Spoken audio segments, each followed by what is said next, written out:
可能未来会成为一个很成功的创业家，可是呢，你却不了解要怎么样去运用，或者是去规划有关于你金钱上面的这些分配啦。我们20几年的友情啊，我没想到你竟然做出这样的事情，你也要去想一下，对方跟你是不是有对等的珍惜或付出，这个也很重要哦。在这样工作上面人际关系让你很心寒，让你很难过，或者让你觉得说，哎呀，我原本把他们当好朋友，我已经尽我所能了，我已经问心无愧了，我已经尽我的全力了。当你这样子做的时候，你会感觉你对于身边所有的人事物没有任何的遗憾，你想要特立独行，你想要很特别，只要你的实力能够说话，只要你的能力能够被大家看见，你不需要跟别人用一样的方式，或者是你不需要跟别人讲一样的内容，你不需要去呈现出跟别人一样的想法。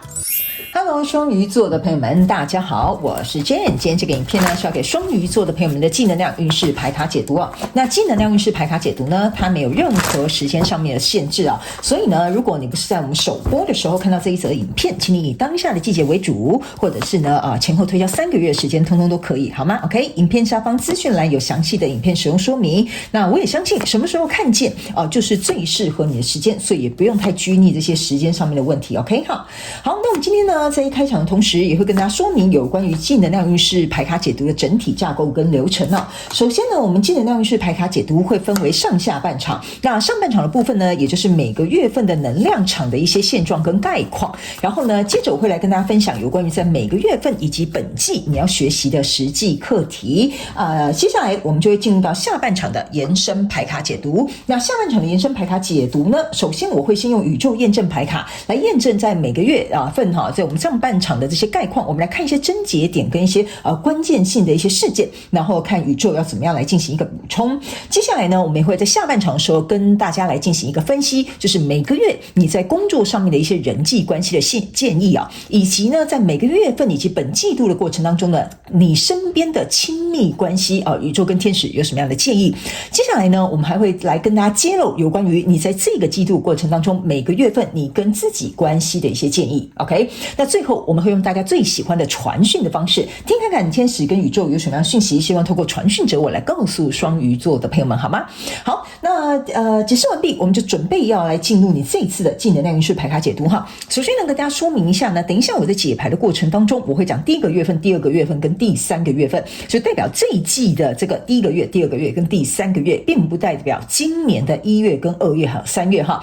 那因为经常有新来的朋友们可能会询问，所以我在开场的时候跟大家做一个说明。那这一张牌卡呢，是你整个季度的这个算是总和的一个能量场。那这一张你目前看不到的这一张底牌呢，也就是你的王牌。在这个季度的过程当中，如果你遇到任何问题，或者是想要听看看一些建议的话，可以来听看看王牌有什么样的建议给你，好吗 ？OK， 好，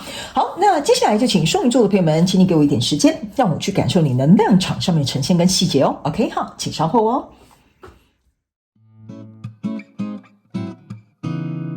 Hello， 大家好，我是 Jane， 非常感谢所有愿意在影片下方留言反馈以及按赞分享的观众朋友们，因为有你们的支持，才会有我的存在。所以如果呢，你还想要收听更多不同多元丰富的精彩内容，请你一起来收听我的主题广播节目，以及订阅我的电子报，就会收到最新的第一手消息。那如果呢，你还有其他的问题，也欢迎你点开影片下方的资讯栏，就可以找到所需要的答案。接下来就让我们一起来收看今天精彩的影片内容吧。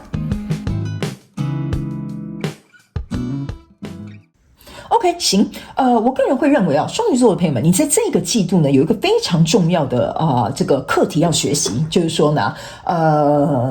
怎么说呢？要怎么收获，先要怎么栽哈。这一句是大家比较容易能够理解的一个，算是一个俗话。OK 哈，我个人会感觉，你在这个季度的过程当中呢，你就是在学习这一句话。那这句话里面有一些细节，我们等一下一起来看一下，好吧 ？OK 好，来，首先呢，我们先从第1个月份开始来看呢。第1个月份呢，你抽到的是钱币国王跟宝剑3，还有国王牌卡哈。所以呢，其实你在第1个月份的时候，你同时抽到2个国王，中间是一个宝剑3。那这个第1个月份给我有一个能量场上面的一个感受，就是说呢，我觉得某部分双鱼座的朋友们，你非常有可能是有一个天分，或有一个天赋，或者是你在哪一个方面可能资源特别好哈。比如说你本身身家背景就不错哈，或者是比如说你在工作上面有一样技能特别强 ，OK， 这个呢就是对你有利的地方 ，OK。那我个人会感觉呢，这个对你有利的地方呢有些人你们是天生生下来就有些人你们是后天苦学或者是自己去争取而来的，所以相对来说呢，我觉得这个东西有点像是别人拿不走的。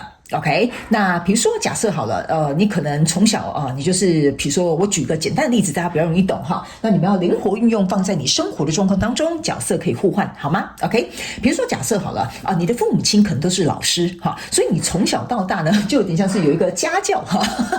就是那个你父母亲呢，第一当然是对你的期望比较高，第二有可能呢你遗传到他们这个不错的基因啊，所以你在读书的方面呢你这个才能天赋就比较强，对于事情比较容易理解 ，OK 哈，所以呢，在这样的状况之下呢，这个钱币国王哈，给我有一种感受，就是说这个东西有可能是传承下来的，有可能是天生你就有得天独厚的这个优势，或者是后天你很努力了，所以这个东西呢，你终于去把它争取而来了。那旁边这个是狼 ，OK 哈，我个人会感觉这张牌卡我要比较仔细跟你解释的意思就是说，因为由于你是一个钱币国王，你手中握的这个可能是才能，或者是资源，或者是你得天独厚的一个优势。OK 哈，然后这个狼呢，就会有一点让我有一种感受，就是说，因为这个东西呢，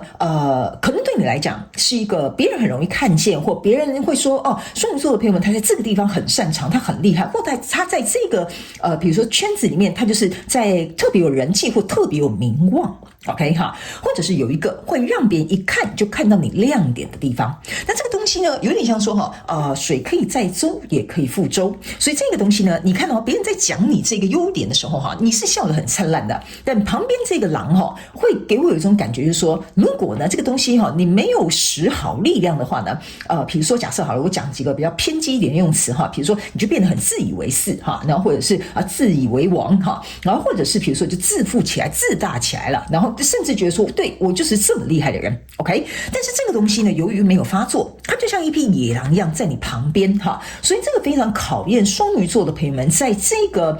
优势或者是优点，或者是这个你拥有的资源上面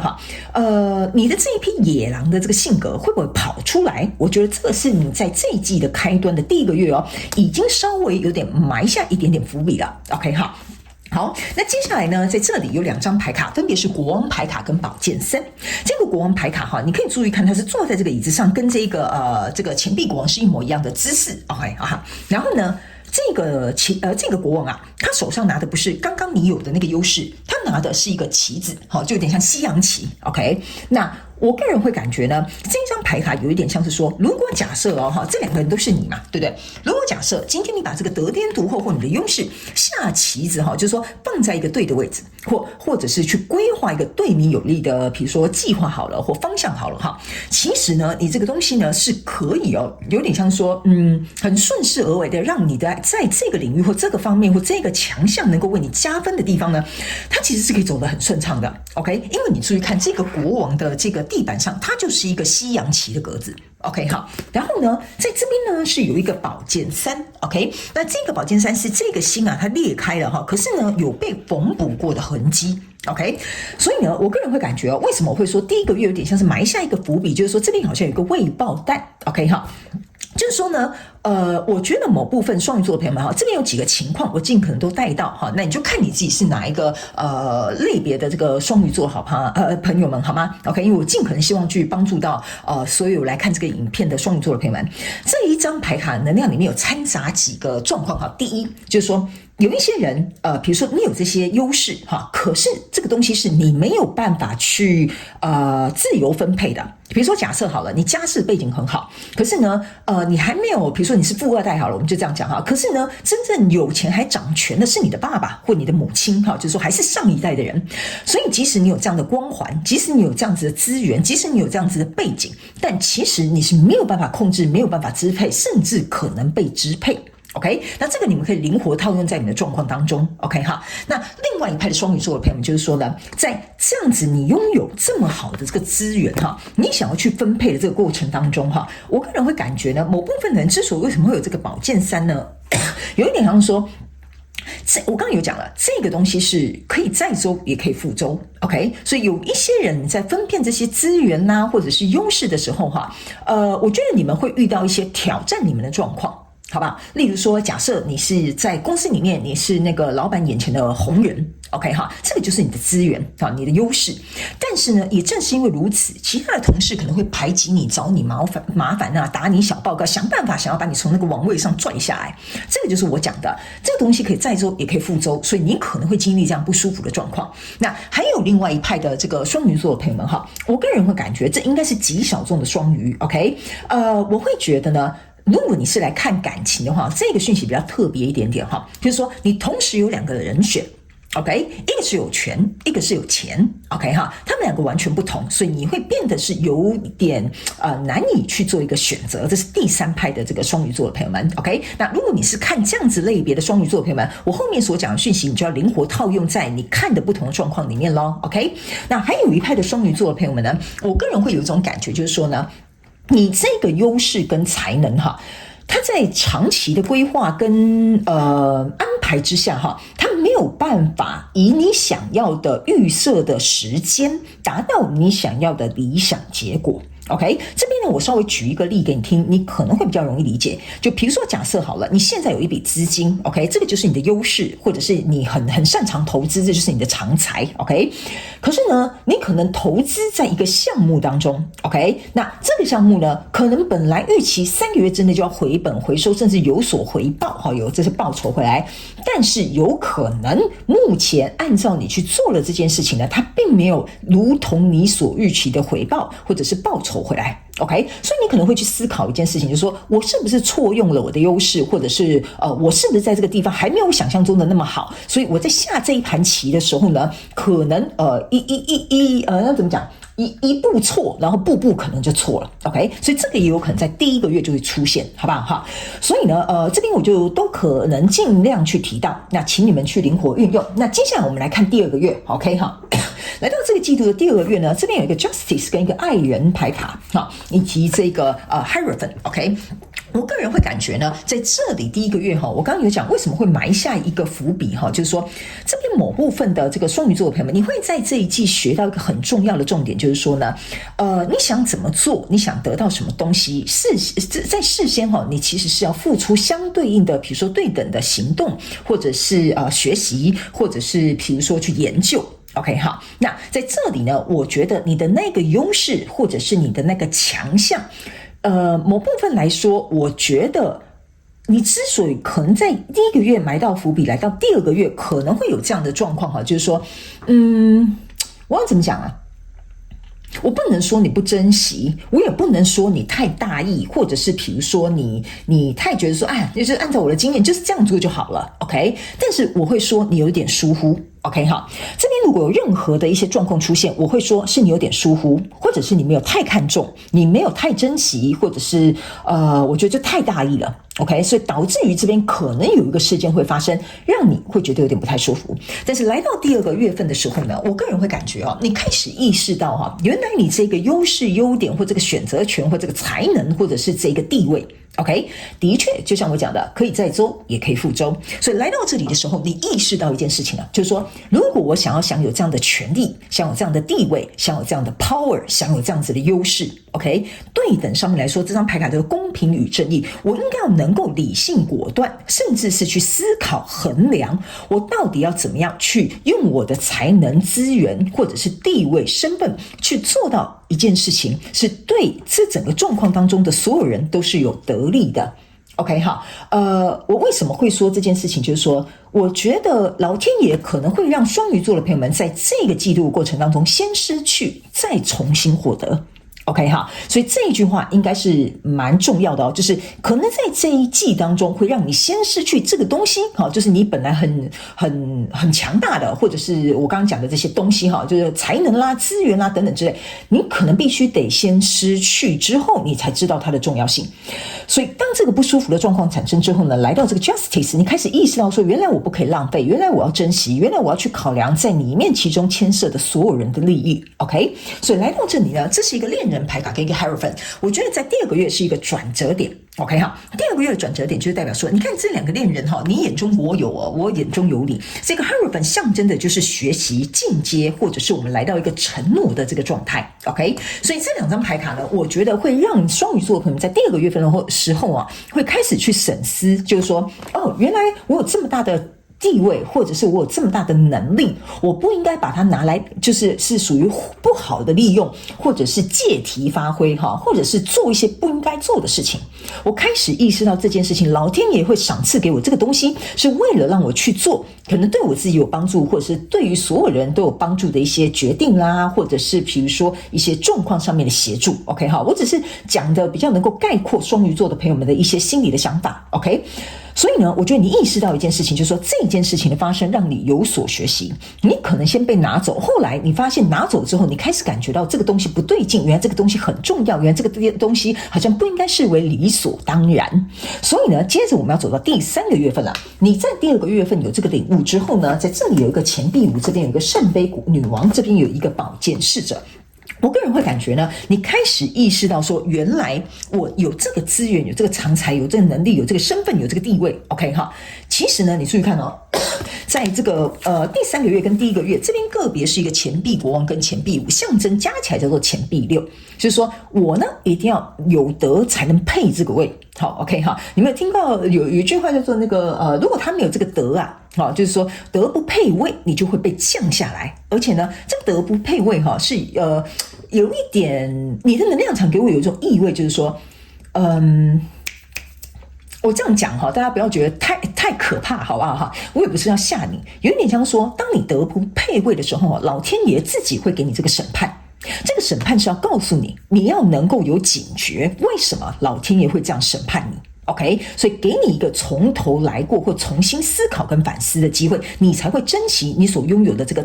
比别人强的地方。OK 哈，所以这个钱币五你开始意识到了哈，就是说你要低头下来。OK 哈，低头不是说什么你要跪舔哈，或者是低头觉得自己不对，不是的，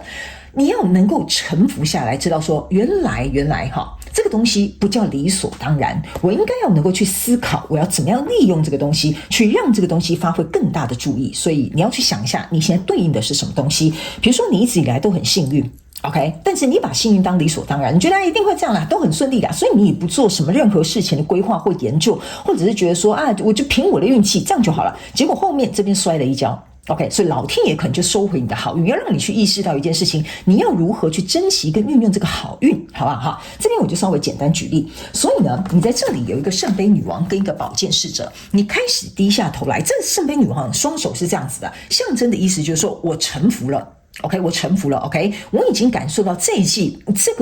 个东西消失了，为我带来的不便。这可以是人，可以是事，可以是权力，可以是资源，可以是事物或地场或者是你的地位哈。这个东西呢，请你们自行套用在生活状况当中。所以你从中这个宝剑侍者象征的就是一个学习。OK， 那你注意看这个宝剑侍者是走在一个宝剑上面的，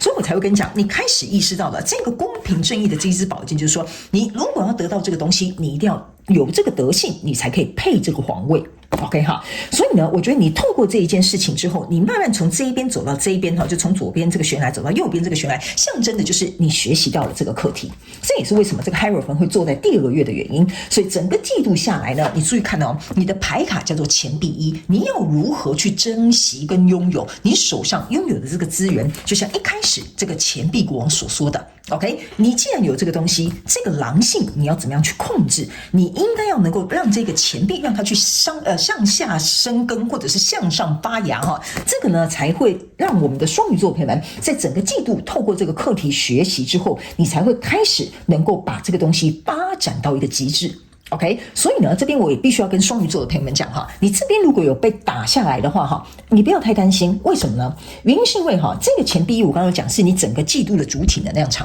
象征的意思说，如果不把你打下来 ，OK， 在未来的时候，你反而还不懂什么叫做生根，什么叫做发芽，你反而会一直浪费，你这辈子的好运搞不好就浪费完了。OK， 所以这是为了要能够让你先停下来，再走到一个更好的一个状态。好吧 ？OK， 好，接下来我们来看一下你每个月份要学习什么样的课题，然后等一下我们会来听看看王牌要告诉你的建议，好吧 ？OK， 好，那有关于在这每个月份的我们刚讲的这些内容当中呢，有一些细节啊，跟一些症结点或者是可能会发生的事件，我们会在下半场的延伸牌卡解读来跟大家做一个分析还有说明，好不好？所以大家不用急 ，OK， 我们先来看一下。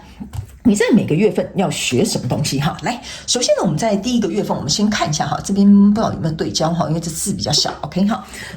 好，来，他们说呢，你看哦，我们经常会去错失或者是小看一些小的成就。OK 哈，所以呢，这张牌卡呢，我给这个双鱼座的朋友们看一下，就是你要必须能够去感谢小的成就。你看哦，这张牌卡是不是有刚刚像我跟你讲的异曲同工之妙，就是说。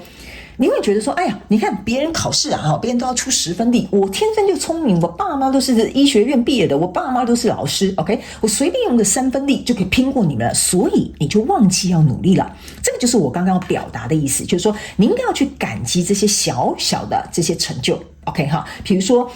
可能你真的天生特别基因比较好，所以你就是特别会读书，但是你应该要珍惜这个能力，珍惜这个资源，而不是说啊，你看吧，随便读一读就好了，然后你就开始耍废，你开始耍态啊，或者是你根本就不努力了。OK， 这样子其实对你自己长期来讲没有任何好处的。OK， 所以这个东西就是我刚刚要跟你讲的。所以在第一个月份的时候，我觉得你开始会意识到一件事情，就是说你不要把这些我们这样讲哈，有一句话叫做莫以善小而不为嘛，是这样说，对不对 ？OK， 这也代表说你不要以为你天生有这么多的资源，有这么好的背景，或有这么好的这些身份地位，你应该要去感谢的。在这个过程当中，一定是有很多人帮助你，有一些机运，有一些运气，有一些人脉或有一些资源来帮助你，你才会做到这样子的位置上的。所以你不能说把这个认为别人帮你当做理所当然，或者是你做到这个位置，你觉得你应该就是要坐在这里。OK， 在中间的过程当中，一定有很多人去衬托你，有很多人去成就你，有很多人去协助你。这就是要告诉你的，你不仅要感谢你天生可能生下来就拥有的这个优势，你还要能够去感激身边帮助你走到这个位置的那些人或者事或者是物，好吧 ？OK 好，所以这个呢，就是你第一个月你要能够去学习的课题。好吧 ，OK， 我觉得你这个月的这个不是这个月，这个季度的这个能量场跟谦逊是很有关系的，所以你在这边才会有一个钱币舞是低下头的。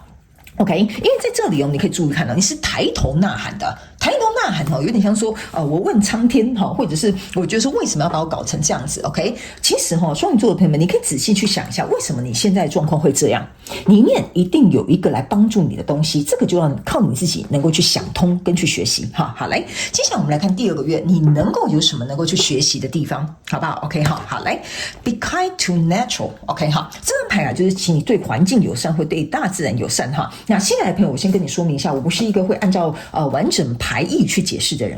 这一张牌卡其实是要告诉你的natural 象征的就是自然我刚刚是不是有跟你讲，你不要认为这个好像就是应该的我应得的，或者是本来就应该如此的，这个就是要告诉你一件事情，不要把任何东西认为是应该的。这个就是你第二个月，我刚刚有讲了，你在这边学习，你会大彻大悟的，对不对？这张牌卡就是来重复验证，并且告诉你你要学习什么样的课题。OK 因为你要去想一件事情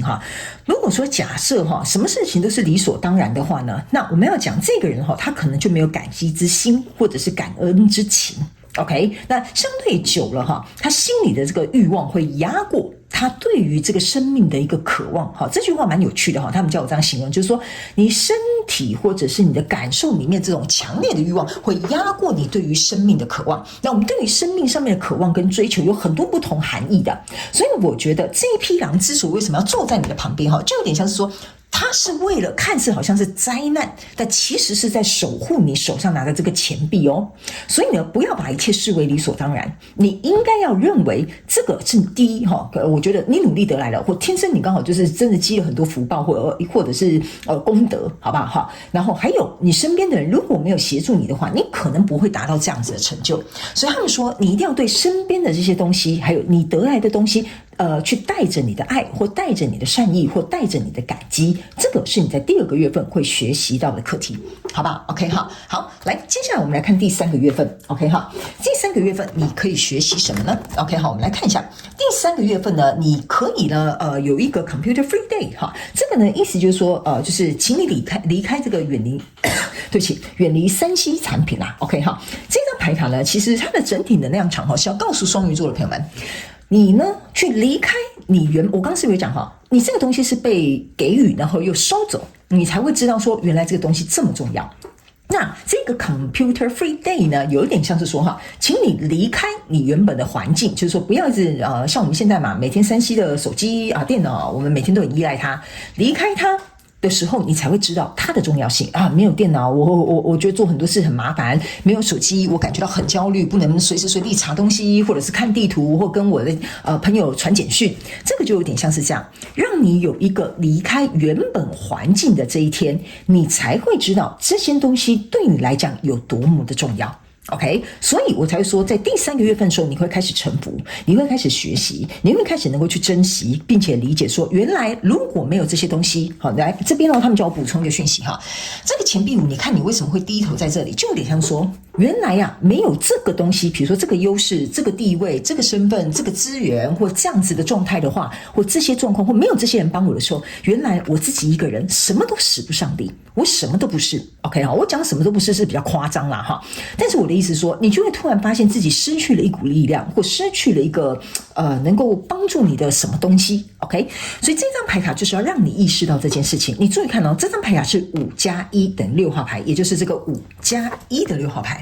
所以呢，他们要我告诉你这张牌卡就是我们要让你知道，失去这个东西，你才知道它的重要；失去这个东西，你才会愿意臣服，低下头来去看见没有这个东西的你到底是怎么样的一个你，或者是真正的你到底长什么样子。OK 哈，所以这个呢是在这个季度的过程当中呢，我个人会认为双鱼座要特别去学习的一个课题，我觉得会对你成长上面有非常非常大的帮助，有非常非常大的帮助哈。好，来整个季度的过程当中，我们来看你要学习什么样的课题，好吧 ？OK 哈，这个叫做跟陌生人进行一个联系。OK 好，来这边呢，我要跟这个双鱼座的朋友们说明一下哈，这张牌卡呢，其实象征的意思就是说呢。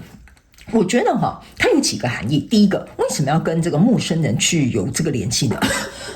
他们说，首先，第一，如果你本身就像我讲的，你是很有资源的人，这个联系象征的就是第一，你要学习，愿意分享跟给予，这是第一个。OK 哈，第二个讯息呢，他们说呢，你要能够对于身边这些陌生的人，你认为他跟我有什么关系呀？他对我的事业没有帮助，他哪懂我现在在经历什么啊？OK， 好，那你要记得因为你也不懂别人在经历什么，你也不知道这些人在这些过程当中给你的帮助，你可能只是没有看见，你可能只是没有读懂，你可能只是没有接触他们，所以你认为他对我的事业也没什么帮助啊，我干嘛凭什么要对他好一点？OK 好，这张牌卡呢，就是要告诉你，对于所有你不认识的、你没有接触过的、你甚至不了解这个事情的真相是什么的，你没有资格，也没有这个我们这样讲没有立场去批判这些东西。OK， 所以如果你本身是很容易会下预设立场，或者是自我主观会去下一些评判的这个双鱼座的朋友们，这个也是你在这整个季度当中你要去学习的。OK 哈，比如说。我就在讲开场的例子，比如说你的父母亲都是很会读书的，都是老师，所以相对的你就会觉得那些同学就是笨呐，他就是不努力啦，所以他才会考最后1名。OK 哈，你可能不知道这个小朋友就是你的同班同学可能是挑灯夜战的，或者是他比你付出更多的，可是他就是因为没有你这样的资源，没有你这样的家庭背景，所以他没有办法做到你那样的状况。这个就是第二个讯息，这张牌卡要我告诉你的，你要能够去学习，就是在这样的状况之下，不要过分的主观去批评你不了解的事情。OK 哈，第三个，这张牌卡是38号牌，3+8等于11，11象征的意思就是说，你正在重新修复你看待事情的角度以及信念。OK， 然后11呢，也象征的意思说，你在这个过程当中可能会度过一些状况，但是你要有信心，你能够度过目前的难关或挑战。OK 好，最后这一张牌卡还要告诉双鱼座的朋友，在整个季度的过程当中，你要学习什么东西 ？OK 哈，他们要告诉你我要怎么讲呢？他们说呢，你未来如果成为一个很有能力、很有身份地位、很有资源的一个人，他们也要告诉你一件事情你当然可以有自己的选择，你不一定要去分享给其他人，但是他们说，再怎么样，你一定要善待身边的人。好吧，你一定要善待身边的人 ，OK， 好，你能够看到的，能够尽你所能的，那你就去做好吧 ，OK， 好，然后对，差不多就是这样。最后我们就来看一下你的王牌有什么样的话跟你说哈，就是说在整个季度过程当中，如果你遇到了一些状况，需要有一些建议或者是有一些解决方法的话，我们来看一下，好吧，来。对不起啊，因为我的支气管还没有好，所以我可能会一直咳嗽哈，请双鱼座的朋友们包容一下 ，OK 哈。这张牌卡呢是一个女祭司 ，OK， 女祭司就是闭上她的双眼，你可以看到嘛，她正在思考，对不对？这张牌卡就是代表的，在整个季度的过程当中，你要特别注意有关于你的脑，这个是闭上眼睛思考哈，所以就是有关于你脑袋里面正在我们这样讲哈。你的思绪可能会进行一个怎么讲呢 ？reprogram， 有点像说会重新进一个改变或者是调整，就是说以前你看待这件事情可能只有这个想法或那个角度，但在这个季度的过程当中，你一定要换成不同的想法，跟用不同的角度去切入。OK 哈，这个是你在这个月份如果遇到任何问题的时候很重要的一点。OK， 第二点，女祭司象征的是一个非常沉默但有智慧的人，所以呢，他们要提醒双鱼座的朋友，在这个月份的过程当中，如果你遇到一些状况哈，不要张牙舞爪的，可能就要跟别人吵架，或者是就要跟别人辩论，或者是要说一个你死我活这样哈，就我这样才是正确的，你那样才是不对的。OK 哈，这张牌卡是要告诉你，最好不好意思这句话我要讲直接一点哈，这个月份哈，你如果想要减少纷争，你最好是闭上你的嘴。OK， 因为你会祸从口出。OK， 闭上你的嘴巴，并不是我现在不是在训斥你哈，我是要告诉你，你要讲任何话之前，嘴巴先闭起来，思考一下，我讲这句话，好，比如说会不会影响到他人，伤害到他人，或者是会不会反过来，反而是伤到我自己。OK 哈，或者是让别人抓到我的把柄，所以这张牌卡是要告诉你，先闭上嘴巴 ，OK， 用智慧去思考，你现在要说的这句话，到底对这个你们要解决的事情有没有帮助？没有的话，你根本连说都不用说，这是另外一个讯息。OK 好，最后一个讯息，你的这个王牌要告诉你的就是，你注意看到这个女生是闭上来，她头上这边很像有一个月光仙子的这个月亮的图案哈。OK， 他们要告诉你哈，在这个月份的过程当中呢，你也会经历一些有关于这个情绪上面的一些挑战。OK， 但是你可以注意看到，你这边是有一个第三只眼，这边正在发光，所以象征的意思是说呢，你不要被你的情绪所蒙蔽。你要穿透你的情绪，去看到这个情绪的深层的本质，你才能够有智慧解决问题。这个就是你的王牌要告诉你的讯息，好吧 ？OK 哈。所以如果呢，在这个月份的过程当中呢，你如果遇到任何问题的话，你可以回来参考你王牌要给你的建议，好吧哈。那接下来我们就要进入到下半场的延伸牌卡解读了。那在下半场的延伸牌卡解读呢，我会用宇宙验证牌卡来验证我自己要告诉你的讯息之外呢，在每个月份还有这个整个季度过程当中，宇宙有什么样的症结点或者有什么样的说明，我们来进行一个补充。然后下半场的延伸牌卡解读，我们还会来分析每个月份跟整个季度的工作上面的人际关系，你身边的亲密关系的一些建议 ，OK 哈。还有在每个月份的过程当中，以及整个季度你跟自己的关系又为何 ？OK。然后最后我们会用大家最喜欢的传讯的方式，透过传讯者我们一起来听看看天使跟宇宙有什么样讯息，希望透过我带给你。好吧 ，OK 好。那如果你也想要来加入我们下半场的延伸牌卡解读，请你呢点开影片下方的资讯栏，你就可以看得到这个连结。欢迎你以行动来支持我们的频道，好吗 ？OK 好。